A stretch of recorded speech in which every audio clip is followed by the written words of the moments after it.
Well, I'll tell you, I couldn't sleep after that one. Wow.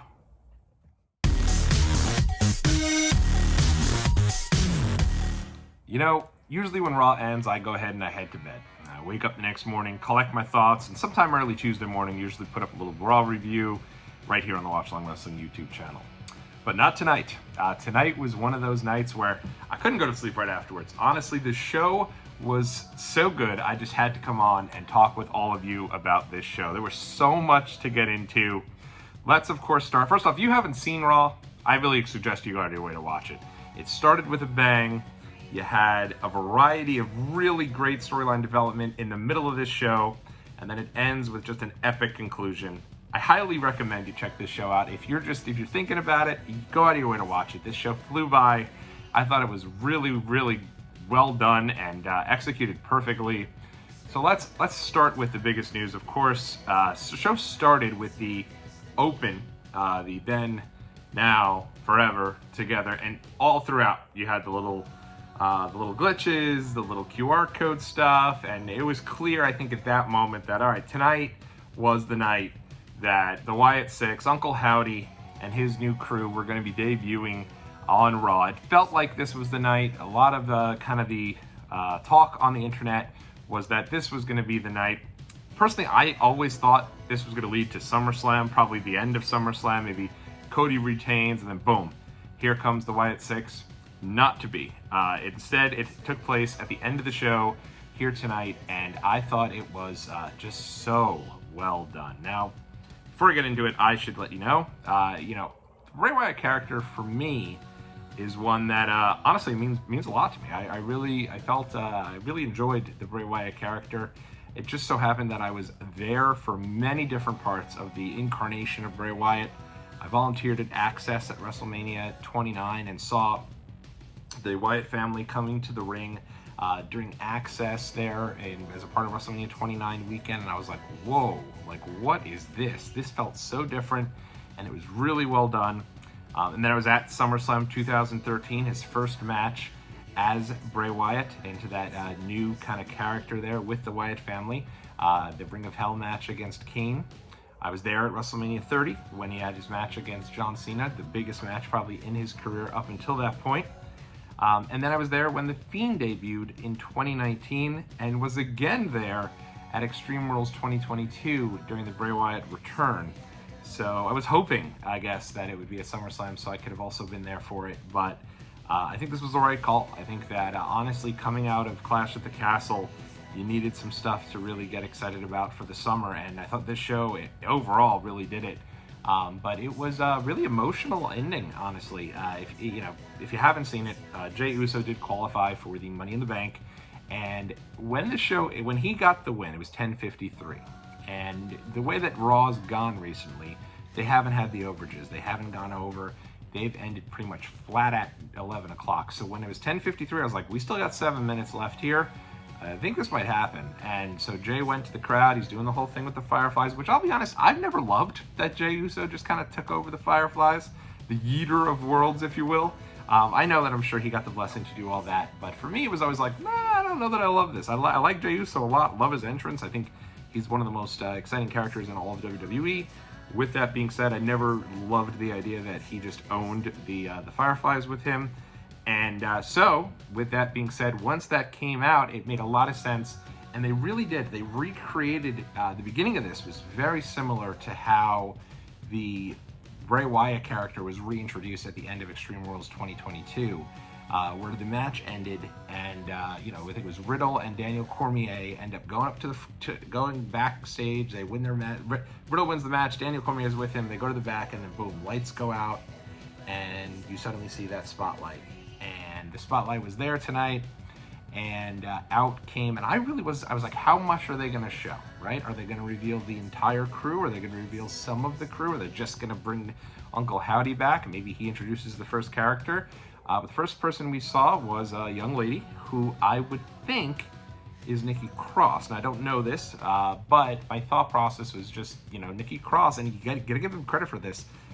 Nikki Cross started seeing stuff months and months ago. So for the first person you to see is Nikki Cross in a mask, and I don't know if, again, it might not have been Nikki Cross, could have been somebody else, but a young lady in a mask. kind of crawling out towards the lantern that was on the stage. And again, it was that exact same kind of silhouette that you saw with the door that was there at the top of the entrance ramp, just like at Extreme Rules 2022. And she kind of came and then led everyone to the back. And suddenly you started to see that they had taken over the entire area there. People were laid out all throughout, and each area they showed of people laid out led to another member of this new faction. They had a very big guy that I think you can make a case would have been, honestly, I would have probably thought it could have been Braun Strowman had Strowman not just gotten laid out in the main event. But, certainly Eric Rowan comes to mind. Maybe they brought him back. I think that would be really cool. And then they showed two other guys in all of Gorilla. Gorilla destroyed, the Gorilla position, just everyone laid out, the entire area wrecked. And then they took you all the way backstage, and what you got there was, all the wrestlers were laid out. There was a lot of carnage. Chad Gable busted open, bleeding from his head. Looked like the man was dead. And then this led to, obviously, Uncle Howdy. And then Uncle Howdy had kind of came forward with everybody, and they all kind of walked out, and they ended Raw with the five of them and the lantern at the top of the ramp, and had really, that was the closing scene, was just complete wreckage, complete carnage, and this new group introduced, the crowd also chanting holy shit. I'm getting goosebumps just thinking about it here, because the crowd was chanting holy shit, and it felt just like that moment at Extreme Rules 2022, and it is a shame in a way that Wyndham couldn't be here, obviously, passed away last August, but it's good that they've kept his vision alive and that they're continuing to follow through on this, for the family. And it seems obviously the family's on board with this, because I think obviously everyone knows Bo Dallas is portraying Uncle Howdy, and even Micah Rotunda, his sister, had put up on Twitter, wish you could be here for this, but it does feel like this is probably very therapeutic for them, and a really nice tribute to Bray Wyatt and to Wyndham Rotunda, the guy who played Bray Wyatt, to keep his vision alive here and to see how this goes. But certainly night one, just incredible, and it feels like they're going to be running roughshod over everything. It feels like the entire product is just kind of being taken over by this new group, very similarly to how I can't keep going back to it, but then Extreme Rules 2022. Extreme Rules 2022, it felt like this kind of came right at the start of the Triple H era, and Bray Wyatt was so different than everybody else that it really felt like this new character was by far the most interesting thing they had, and was going to be really everything he did. You just wanted to see what they were going to do next. I'm not saying necessarily this group is the most interesting thing going on in WWE, because I'm enjoying a lot of WWE right now, to be perfectly honest. But I thought that the debut was so strong, really good stuff. And I'm really interested to see where this goes from here. Now, interested to know, this was not the only big news on the show. The show started with Seth Rollins. Seth Rollins' music hit, out he came, huge ovation from the crowd. You had Michael Cole and Pat McAfee leading the crowd with the orchestra there, and doing their whole deal and trying to get everyone excited about Rollins being back. Everyone was, and for me, I didn't even consider that Seth Rollins would be back before SummerSlam and in the mix here at the Summer.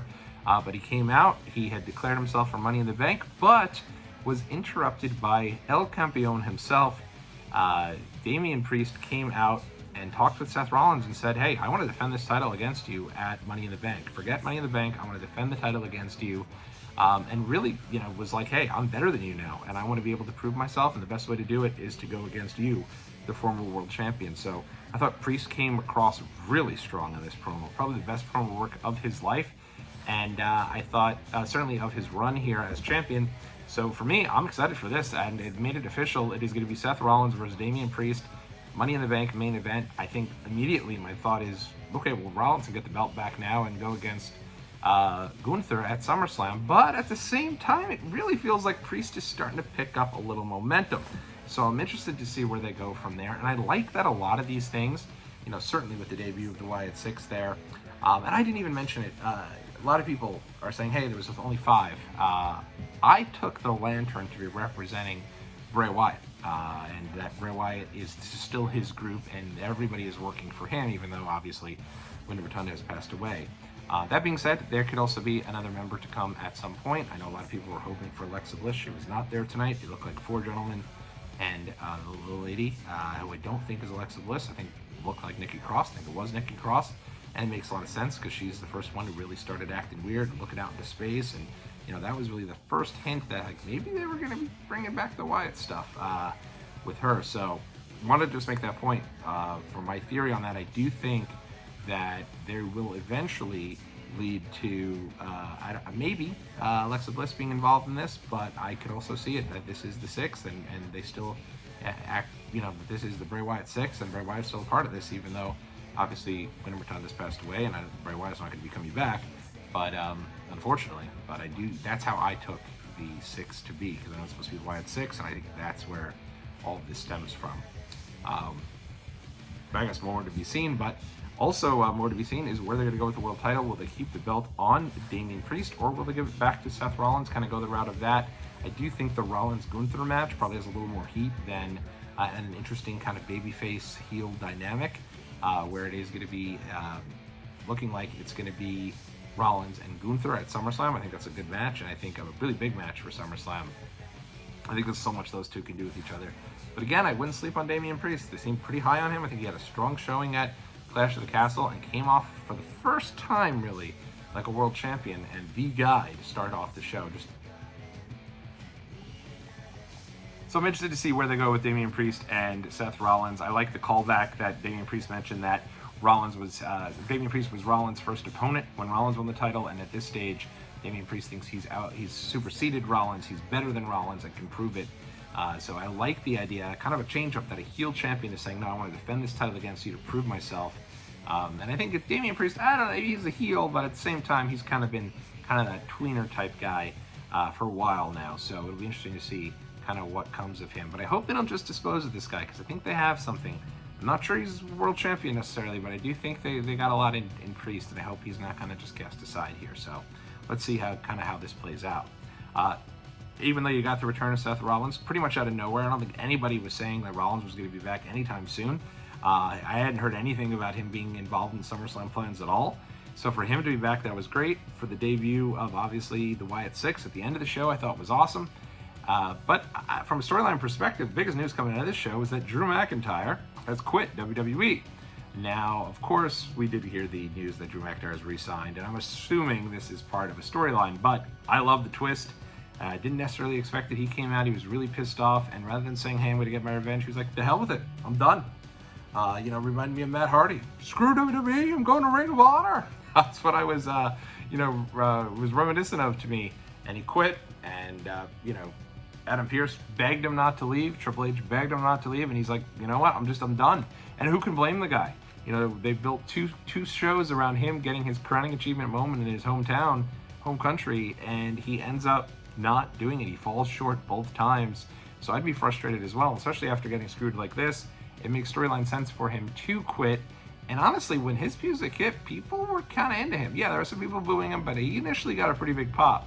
So it's interesting. You've got, that shades of gray, if you will, between the different characters. Like, you can love CM Punk because he's CM Punk, but you can also hate CM Punk because he just screwed Drew out of the title after he dedicated it to his wife in the middle of his home country. So you can kind of go each piece there of who you're for, who you're against.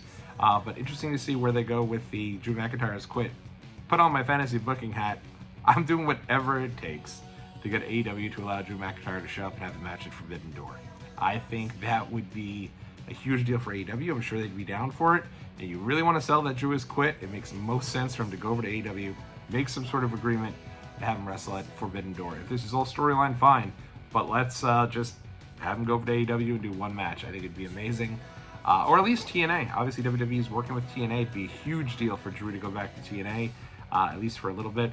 My thought, though, is that CM Punk's going to get down. He's going to show up on Friday.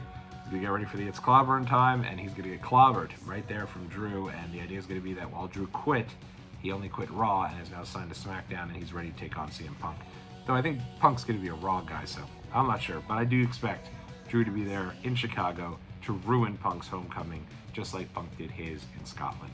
I do not expect Drew to be gone for very long, though the possibilities here are endless, and it'd be a lot of fun if they played into some of those. Elsewhere on the show, another big deal. It has finally happened. Otis turns against Chad Gable.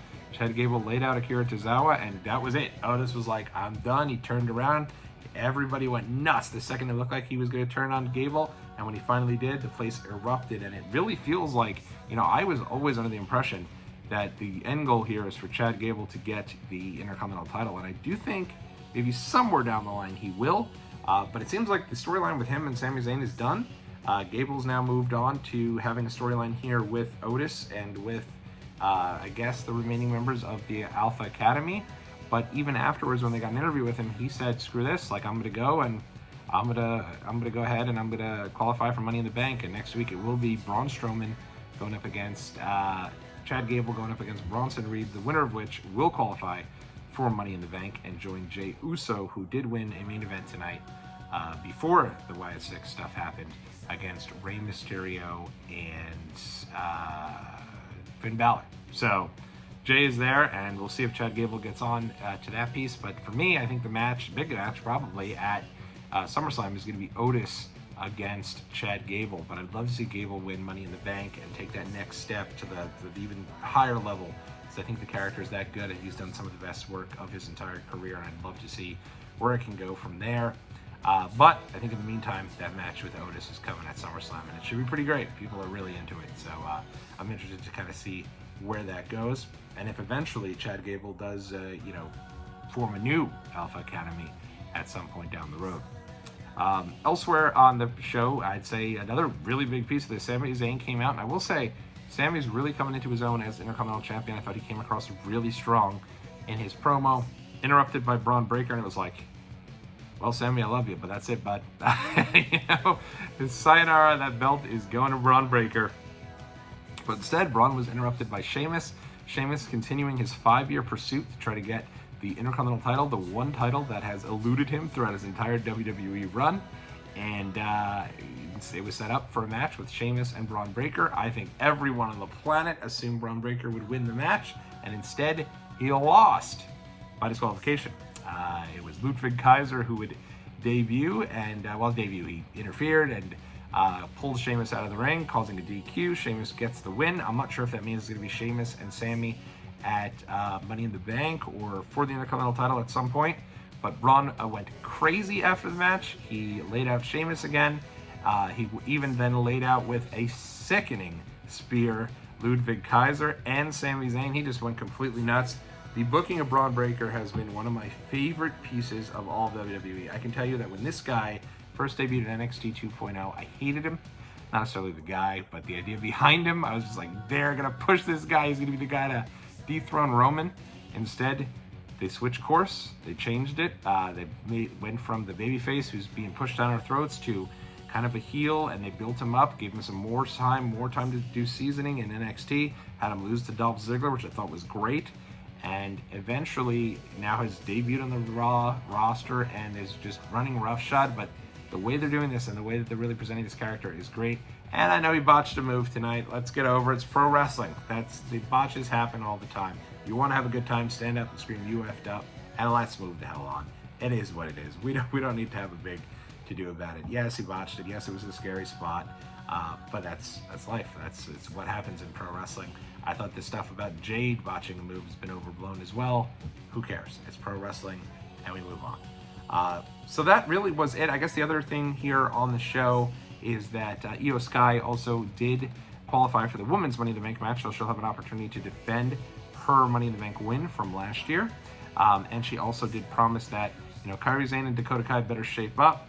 They lost to Casey Canzaro and the team I don't really think too highly of. I just think they haven't leaned into them too well. And Kaden Carter, and the name escapes me right now. But anyway, they lost to them, and they didn't even have an entrance. They were in the ring. Damage Control had an entrance, and then Damage Control lost. So that's how you know things are not so great. They did also continue the build between Alba Fire and Isla Dawn, going up against Shayna Baszler and Zoe Stark with a claim that, hey, makes a lot of sense. Shayna said, I tapped you out last week. I beat you pretty handily on SmackDown. We're coming for those tag titles. So it makes a lot of sense there. Katana Chance and Kaden Carter. I knew I'd get there at some point. But yes, I'm not a fan of the character. Anyway, I thought Raw was fantastic tonight. So much fun. Love getting on here and chatting with all of you. Let me know what you thought about it in the comment section below. And we'll talk again real soon right here on Watch Along Wrestling.